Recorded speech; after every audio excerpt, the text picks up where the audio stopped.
Vamos lá, pessoal.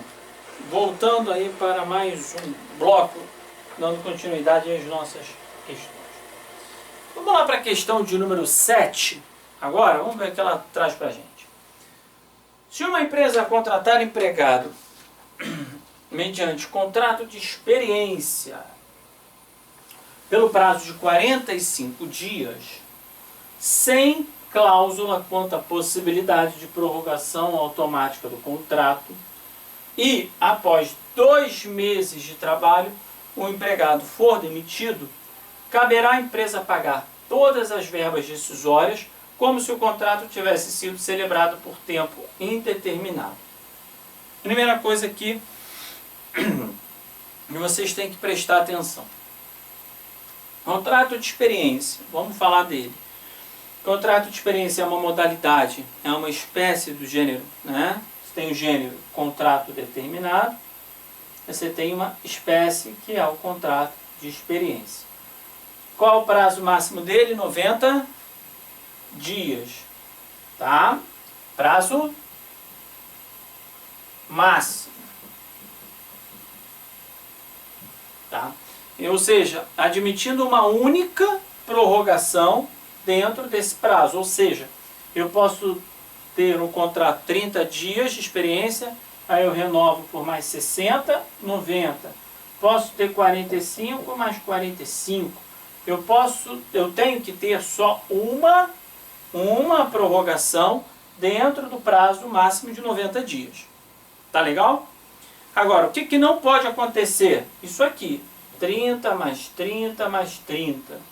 Isso não pode, porque você prorrogou 2 vezes. Se acontecer isso aqui, também o contrato passará a vigorar como contrato a prazo indeterminado.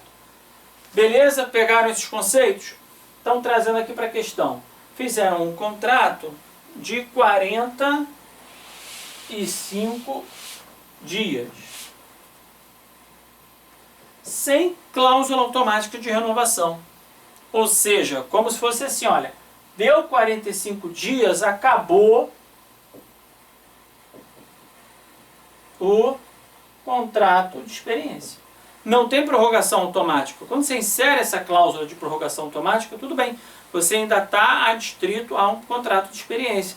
Se tivesse a cláusula 45 mais 45 automático, tranquilo, daria 90. Mas é o caso que trata a questão? Não. Então, 45 dias, acabou. Não, aqui, ó, sem cláusula de prorrogação automática. Mas ele continuou trabalhando, tá? E após 2 meses de trabalho, tá? Na interpretação minha, 2 meses a partir daqui, ó, após 2 meses de trabalho, 2 meses, vamos colocar 60 dias aí, ele foi dispensado. E aí? Contrato de trabalho por experiência ainda está vigindo? Não. Tá?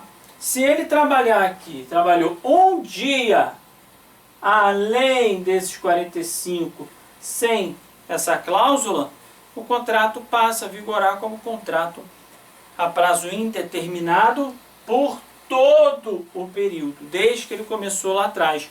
Não somente do que seria, entre aspas, né? Desse 46º dia aqui em diante.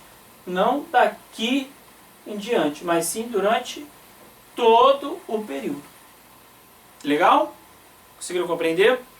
Então vamos lá, você tem que a cláusula, contrato de experiência, 45 dias sem cláusula de prorrogação automática. Então, deu 45 dias, ele continuou, no que seria o 46º, continuou trabalhando. Aí você não tem mais o contrato de experiência. O contrato, prazo determinado, acabou nesses 45 dias, porque não teve renovação. A empresa não quis prorrogar, então ele continuou trabalhando.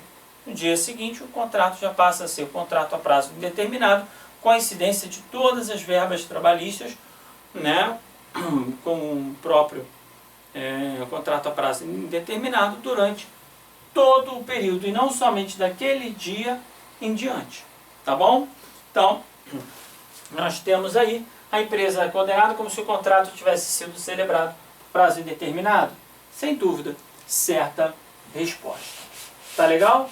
Uma questãozinha simples, não vejo muita muita dificuldade nela, tá? Só você ficar atento aqui nessa cláusula de prorrogação automática. Legal? Então vamos lá para a próxima questão. Questão de número 1. Aqui está a fundamentação, tá? Eu botei para vocês, que eu já acabei de explicar.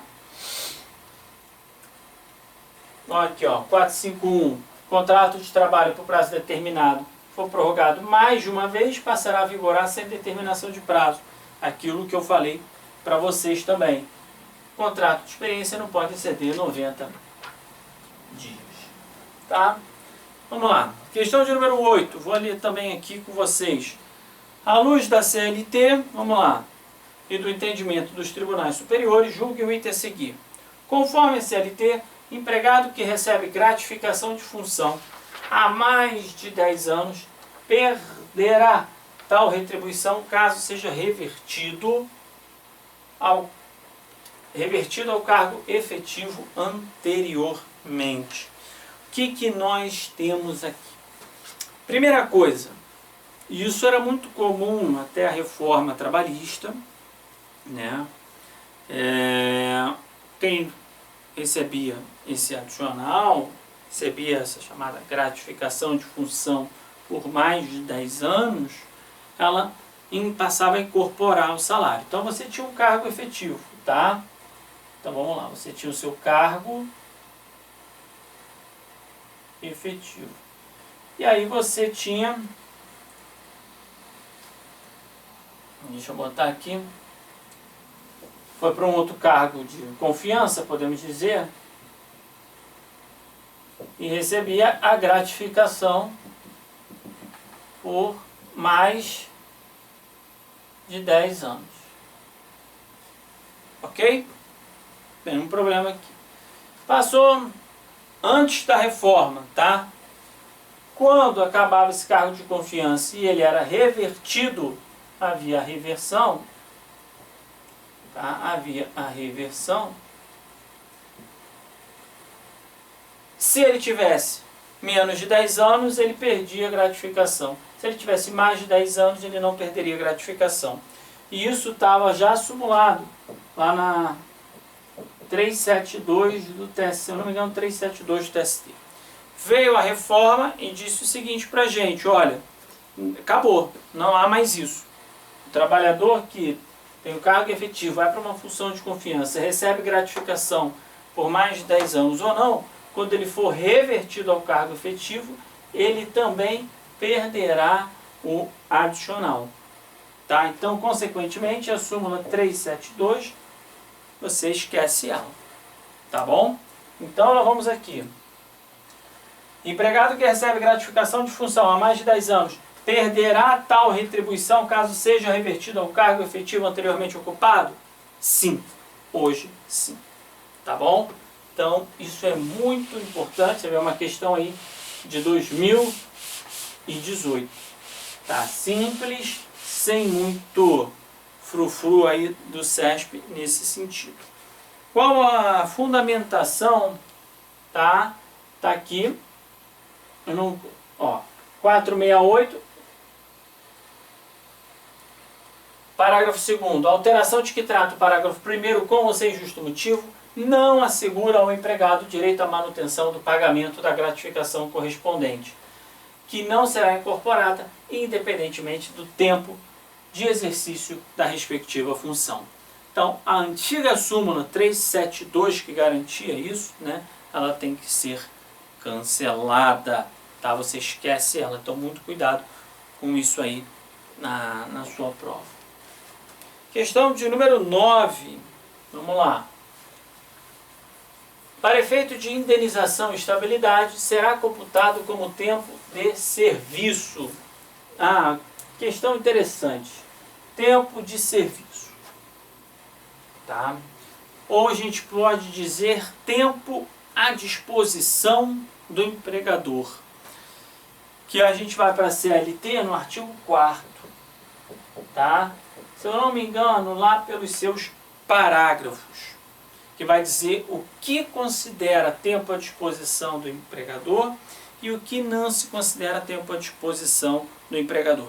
Eu também achei bastante interessante esse ponto na reforma trabalhista, eles inseriram lá, pelo seguinte: nós tínhamos muitos problemas, né, de empregados que às vezes ficavam, né, dentro do serviço após o expediente, seja se tinha uma área de refeição, seja, por exemplo, um colégio, né, professor que termina um horário ficava lá corrigindo prova na biblioteca, ficava corrigindo na informática, professor que ia, se tivesse uma igreja que ia lá rezar, uma capela. Isso acontecia muito. Então, e depois tinha gente que cobrava hora extra porque ficava à disposição ali.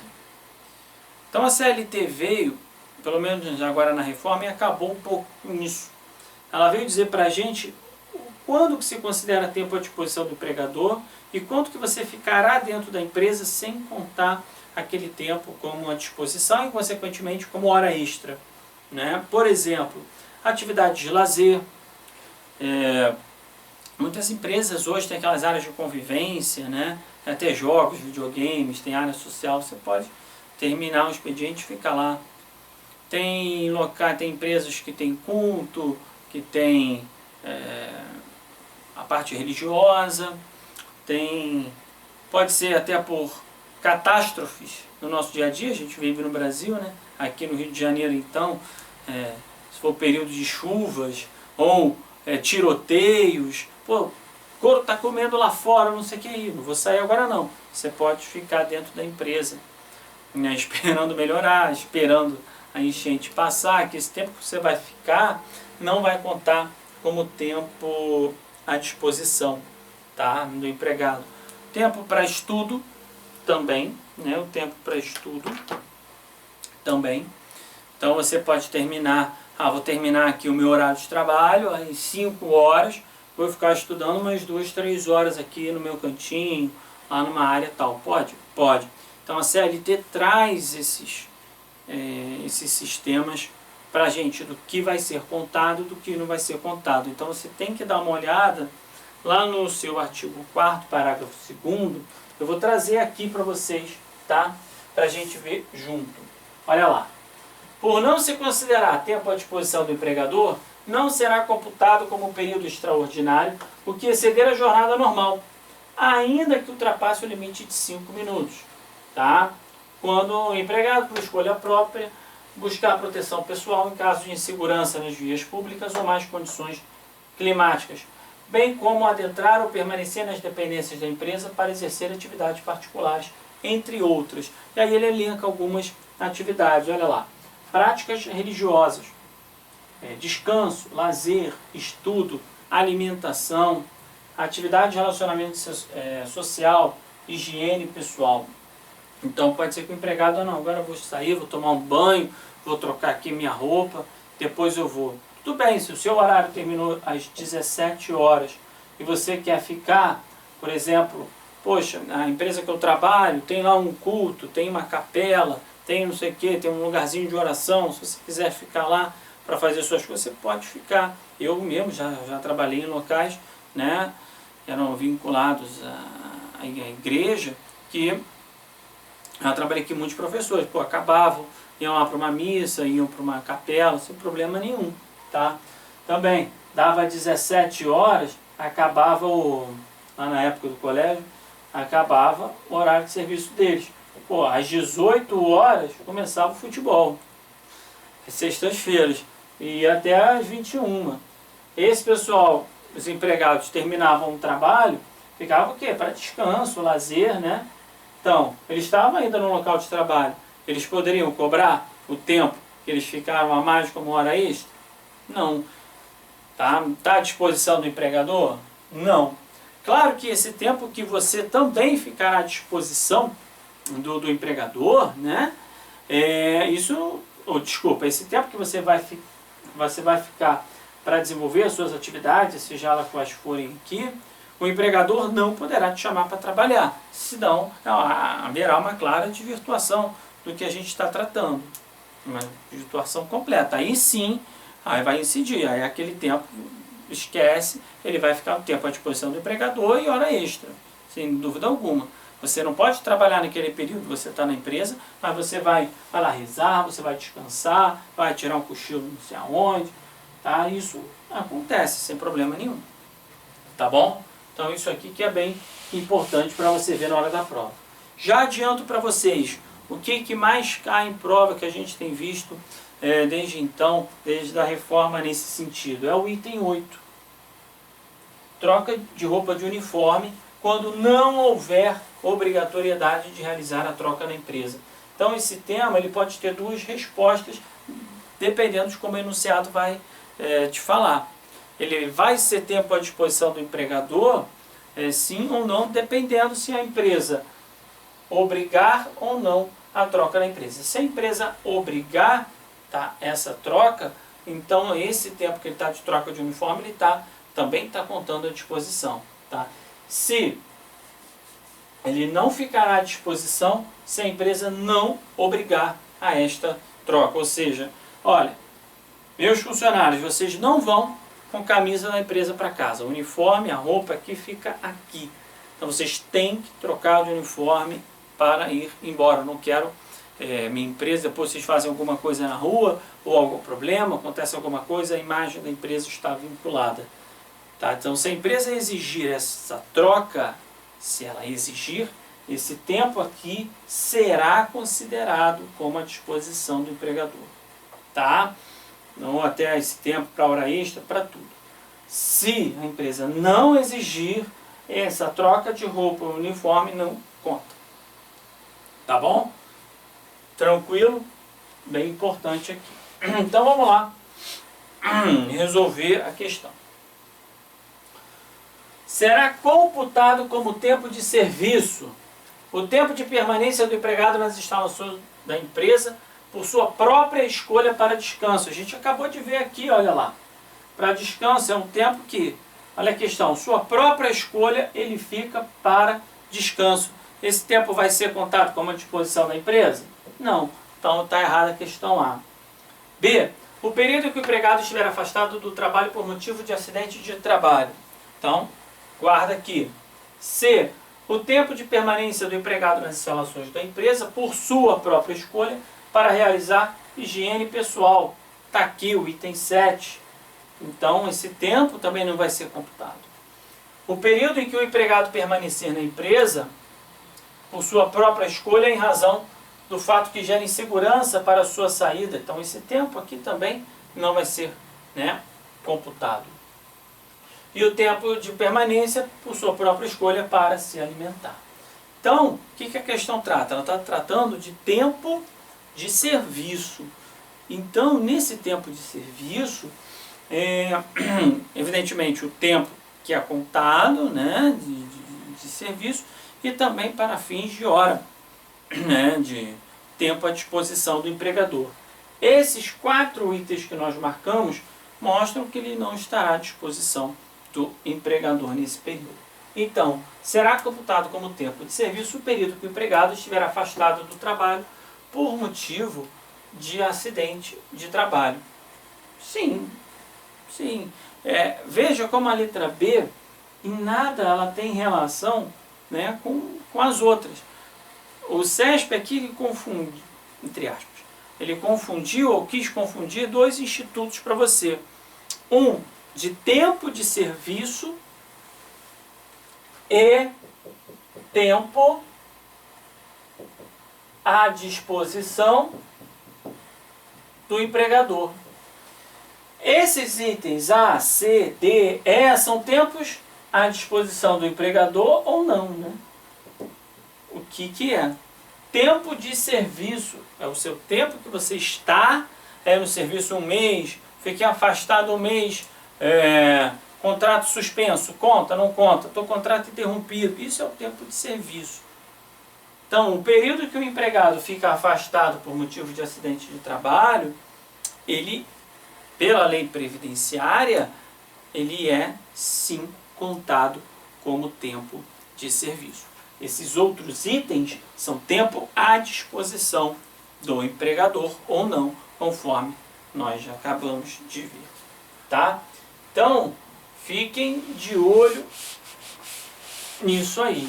Ele tentou jogar aí dois conceitos com vocês. Tá? Olha lá o artigo 4º.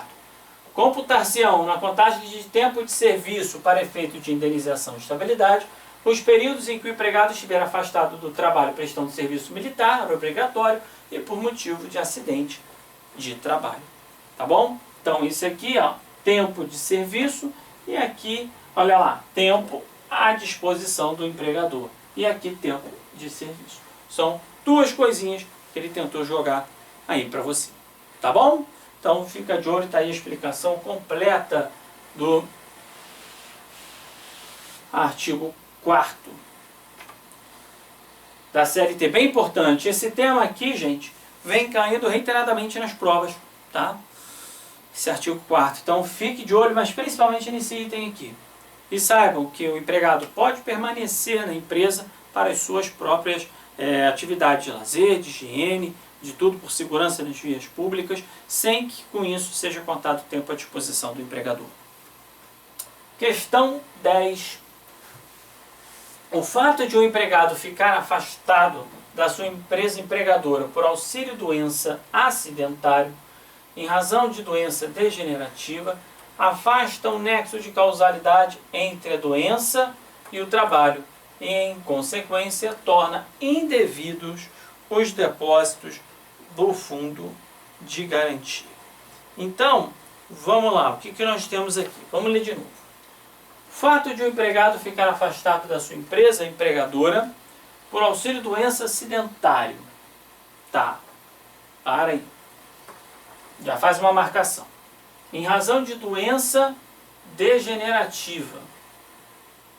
Então percebam que são duas, já temos duas coisas aqui. Primeira, o auxílio doença acidentário e doença degenerativa. São duas coisas diferentes. Doença degenerativa, ela não vem de um acidente, de um auxílio acidente. Isso aqui é um auxílio acidentário. Doença degenerativa é outra coisa, não é? Então, o fato de um empregado que fica afastado da sua empresa empregadora por auxílio doença acidentário, em razão de doença degenerativa, afasta o nexo de causalidade entre a doença degenerativa e o trabalho.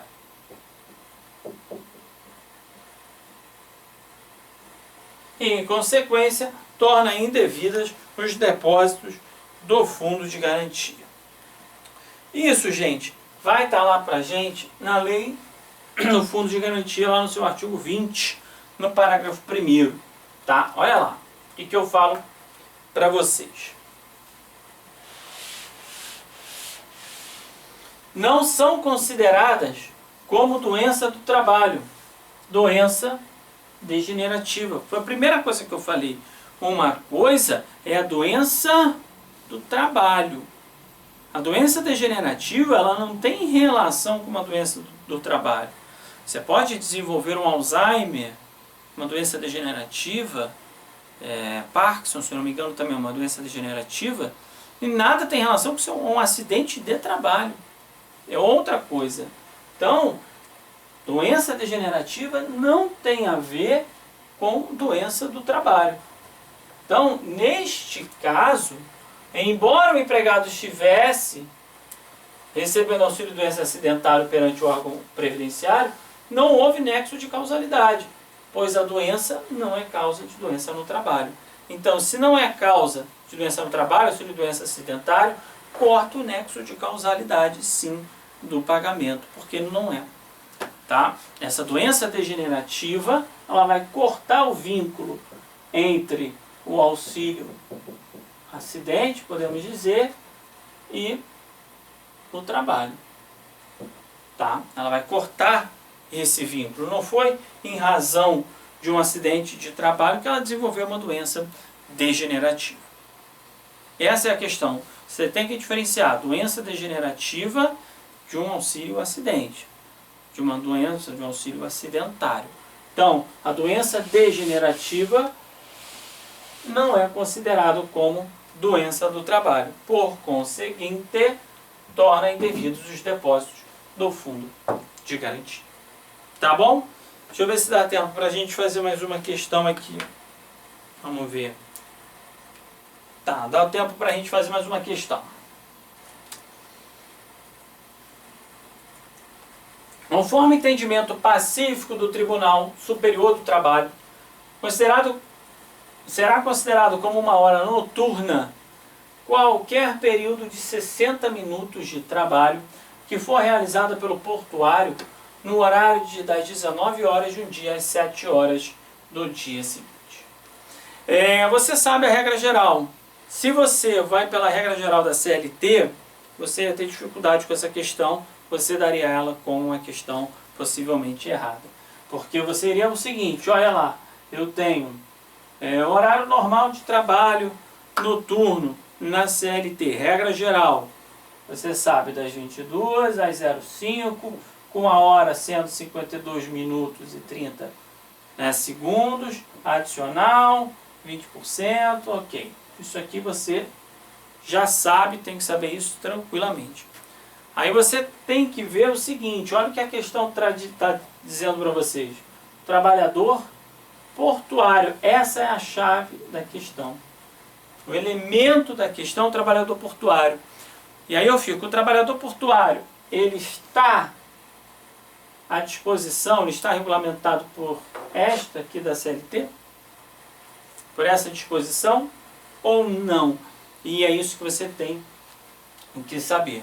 Então, digo para vocês, o portuário, nesse sentido, não está submetido a esse regramento geral da CLT. Ele tem um regramento próprio.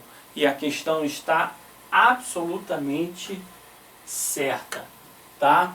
Será considerado como hora noturna qualquer período de 60 minutos de trabalho. Tá? E o horário de trabalho das 19 às 7 horas. E a hora são 60 minutos mesmo. Tá bom? Esse é aí o portuário. Onde é que está isso? Vou mostrar aqui para vocês. Está na OJ de número 60. Especificamente sobre o portuário. Olha lá. A hora noturna do regime de trabalho no porto é de 60 minutos. Tá? Entre as 19 horas e 7 horas do dia seguinte. Tá bom? Então, OJ de número 60. Bem importante você gravar isso aí. Por isso que eu sempre digo, gente, a CLT, ela é por isso que muita gente às vezes tem dificuldade com o direito de trabalho. A CLT nada mais é do que ela é um compilado de normas, né? À época, aí nos anos 30, foram feitas diversas normas esporádicas, até que surgiu a CLT em 43, elas foram reunidas, por isso que é consolidação. O nome CLT é consolidação das leis de trabalho. Então você vai consolidar diversas normas e monta um regramento geral. Depois, cada categoria, com a sua especificidade, com os sindicatos, vão instituir normas coletivas, né, regramentos próprios para cada categoria. Então não basta a CLT por si, ela não vai abranger tudo não. Você vai ter que recorrer às normas de cada categoria, tá? Que são específicas. Então você tem diversas especificidades, ou especificidades diversas entre diversas categorias, tá? Então é muito importante, estou trazendo mais uma para vocês, mais um elemento que pode ser objeto de prova, não só de outras questões no CESP, mas também, se você está estudando para concurso na área trabalhista, pode ser cair na FCC, pode ser cair no Instituto OCP, uma prova de OAB, não importa, tá? Mas você estou trazendo mais um elemento, mais uma novidade aí para vocês. O portuário, OJ 60, OJ de número 60, então a hora noturna é 60 minutos e o horário das 19 às 07 horas da manhã. Tá bom? Então, fico aqui encerrando mais um bloco para vocês com a questão de número... A gente vai para a próxima questão, questão de número 12. Vejo vocês no próximo bloco. Um abraço.